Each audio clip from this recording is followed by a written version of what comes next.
Okay, so let's move on from that a little bit. So from a prospective customer's point of view, real estate agents, they have the option to just take their phone, hold it out like this and film themselves. Mm-hmm. Maybe add like an Instagram caption or something like that. Mm-hmm. And that's a reel. There they go. Happy day. Why should they seek out a realtor specialist media production specialist? Mm-hmm. Why should they come to you?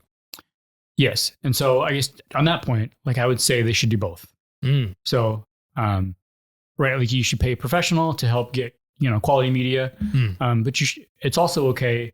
And I would suggest doing the same thing, like maybe for your open house, doing like a story, doing a walk through the house. It's just going to get different audiences.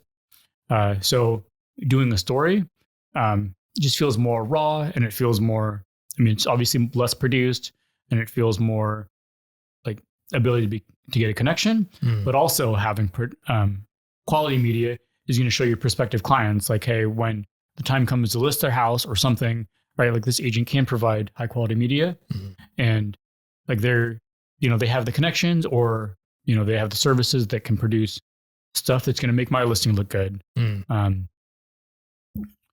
I think it's a mix of both. Okay. So in that case, what are the benefits that they receive when they come to you for their services? Yeah. What can you do that they can't? There's a lot of things. And sometimes it's just, having something to bounce the ideas off of, kind of as we talked about in the previous episode, having a consultant.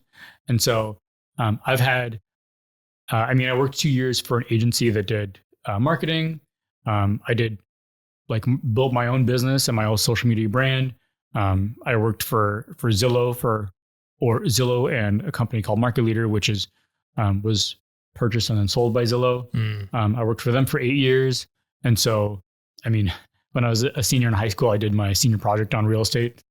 And so, when they're coming to me with something, it's having a consultant, having somebody that understands how to have like a quality message that's going to connect with your clients, understanding the drip funnel, the marketing funnel, all that kind of stuff. I think specifically focusing on, for me, helping them craft a message that's going to be scroll stopping, and help them build a client base, and helping people connect to them so that they'll buy them in the future. So I have a story about that. So there's a client, Bree, that I mentioned in the past episode.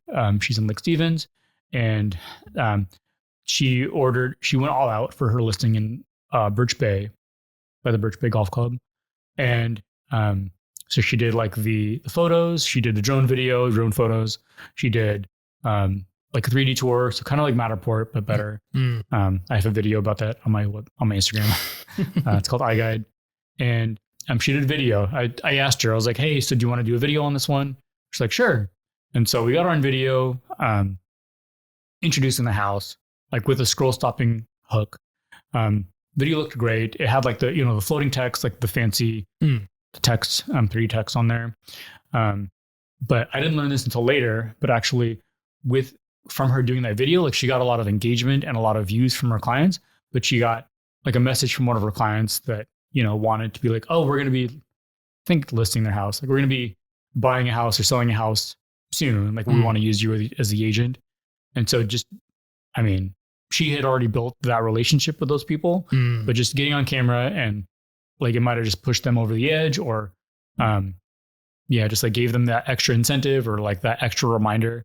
In some ways just doing that video has, gained her a new client, which is going to, pay for the video like 10 times over. Oh, easy. Yeah. So just, showing up on camera, and, not to say that just doing that one video got her that client, but, having a social media presence and, have that engagement, and then, building that and continuing that helps with her sales funnel.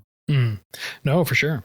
So you talked a little bit about the technology there. I want to touch on that a little bit, because there aren't just photos for listings anymore. Now you can almost go through like digital walkthroughs. They have these 3D kind of views of houses. What are some of the changes in technology that we're seeing with real estate media? There's a lot. What are some of the? Well, I mean, a lot of times. So, I guess with video, like there's a lot of like these trendy edits and like, all these fancy stuff of like the floating text or like the house drop or all this stuff, which is fine. Like some innovations. I mean, like I think a lot of people are familiar with Matterport, especially from 2020 COVID times. Like you can see like the dollhouse view of the house, or you can see like virtually walk through the house by clicking on the discs on the floor. There's some better quality options out there, like the one that I use, which is called iGuide. Same idea. It's better. Like the image quality is better. It's faster for me to be in there. And so instead of taking me an hour to do a normal size house to scan it all, just takes me 15 minutes, which lets the agent have their time back. Those kind of advancements. I think a lot of it, I guess for me and my focus is just a lot of it's on video. There's like AI, for example, like there's the advancement of being able to take pictures and having AI make a video out of the pictures, which is fine.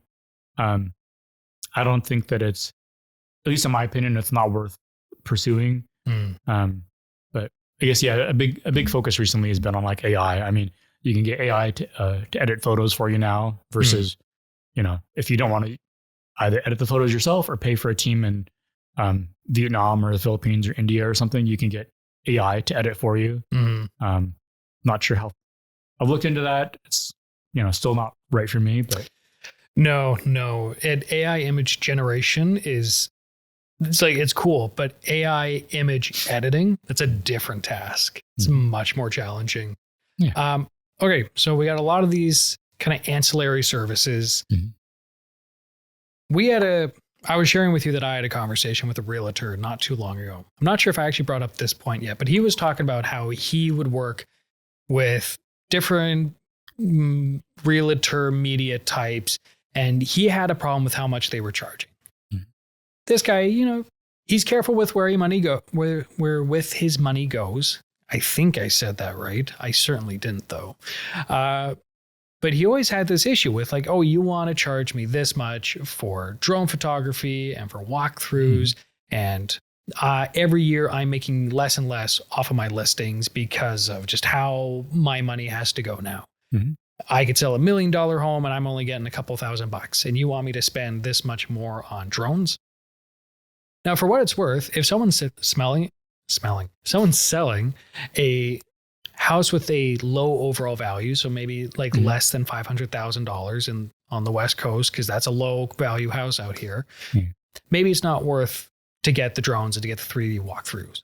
What are those thresholds that are worth knowing that someone could say, okay, now it's worth getting drone shots. Now it's worth getting that walkthrough. Yeah. So I guess, and I have a video about this in a way on my Instagram already. I made a video. But in my opinion, I would say 90% of the time, it's worth the extra funds to get drone photos. So for the most part, I would say like everybody is pretty aware that you're going to want to get professional photos. So I'd say photos are standard where, I mean, for a smaller house, like a manufactured house, it maybe is only selling for 200, 300,000. Like instead of getting the full, so I have packages of like 25 photos for smaller houses, 40 photos for everybody else. Like for those, you get the smaller package of 25 photos. And then, you can avoid like skip doing the drone photos. I guess in that case, like it might be less valuable if like the house is nearby or like just have a lot of stuff in their yards. So they're not appealing houses nearby where, drone photos would show off like, this house has like 10 cars in there, or like they're parking all over the grass, or like they just have a bunch of stuff in their backyard. Cause then drone's going to expose that. But my opinion, if I were an agent, not coming from like the real estate media, trying to get money type thing, but just as a, understanding the value of drone is like 90% of the time, drone is worth the investment of like $150, $200 of how much it costs. Because with drone, I can fly up to 400 feet and show where the house is visually with relation to either, like a body of water or the highway, the freeway, or like important landmarks or the store, like, common stores. Like when I did it with Bellingham, like in downtown, like I would show like, this is the house and this is the, like downtown Bellingham, or like, this is the house and like, you're like 5 blocks away from like Trader Joe's or something. Here's the mall. It's right over there. Yeah. And so being able to do that visually is, much different than just typing it in on the description. So there's that. And then I guess the next tier up would be, okay, so basic would be like photos and drone. There's also the service of like a 2D floor plan to show the layout of the house. And I include that in all my packages. It's just a visual way to show people the layout of a house, especially if a house is not like the cookie cutter, split level or whatever. Right. That's worthwhile. And then, some of the other popular ones are like the video, and then like the 3D tour that we talked about, like Matterport or iGuide. It just depends. Like, iGuide is helpful, like if the house is in like a remote location, or it's a nicer house where like a walkthrough, if it's staged, or even vacant, it's going to help. And video is, if it's a nicer house, or if the agent is aware that being on video and they have a good social media branding, like being able to help stay consistent and show that they're at listings is worthwhile. And then I guess some other services that I provide are like virtual twilight, which I can convert a house taken during the day to making it look like it was taken at twilight. That's helpful to show up on like Zillow, like when you're scrolling through a bunch of houses that were taken at day, and then like, you look at one that's taken, that looks like it was taken at twilight. It's just going to, be that scroll stopping, or it's going to show. Yeah, it stands out. It's going to stand out.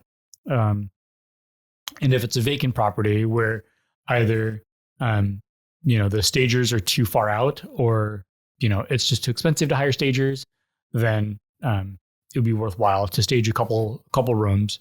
It's pretty common to do like 3 rooms. So like living room, dining room, and primary bedroom. And I would caveat to say like it's always best to do physical staging, but if that's not possible, then virtual staging is helpful. But yeah, I would say like less about tiers and more about like the type of the house.